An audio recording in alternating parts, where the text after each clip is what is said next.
Magigising si Papa, ano yan, tapos yun, nagising nga yung, nagising yung asawa ko, yun hinawakan ko kasi, siya eh.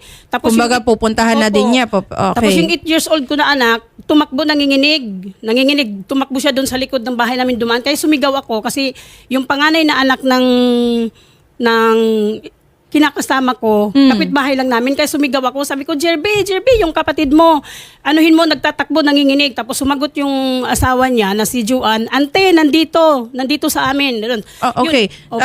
So Ma'am Juliet, clarify ko lang, bakit po nagalit si Sir Anthony sa inyo? Paano po na nakarating doon sa parte na siya po ay nagtatataga or meron pong hawak na bolo? Kasi ang dinadahilan niya po, nagpo-post daw po ako, pinopost ko daw po sila sa utang. Tapos Pinopost niyo po ba Opo, talaga? Hindi po. Nag-ano po kami through chat lang po. Yung sa stepdaughter niya ha. Through lang. Wala akong nung araw na siningil ko yung release ng asa niya, March 7, release ng asa ng, yun ang pangako niya na babayad yung stepdaughter niya.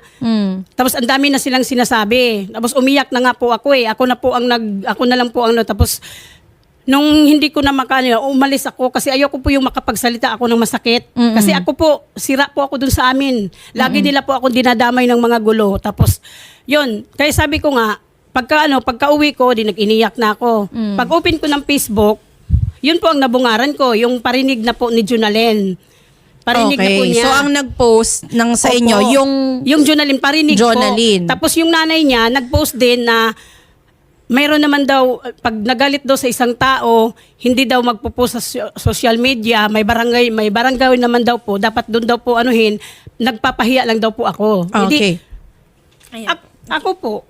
Attorney, baka Oo. maputol lang ko sa Sige po. linya. Nay, ganito kausapin po natin si Sir Anthony kasi baka maputol lang po yung linya para ma-clarify din natin yung kanyang side. Sir Anthony, magandang hapon po. Magandang hapon po, ma'am. Yes, si Attorney Pao po ng AXIS Party List. Sir, nandito po si Ma'am Juliet Salar. Inyo pong kapitbahay at inyo pong kinauutangan. Sir, meron po siyang akusasyon at may video po tayo kanina na kayo po ay nag-amba ng nagwasiwas po ng itak at nag-aamok po kayo na lumabas sila at papatayin nyo po. Ano po ang masasabi niyo, sir? Bakit nyo po ginawa yun? Siguro, ma'am, napuno na ako kasi ang bunganga yan, ma'am, sumusobra na sa kanang mahilig siya magsabong-sabong ba? O salita kaya parang magulo-gulo kami. Tapos, yun nainit na ako ng ulo. Nakainom ako, di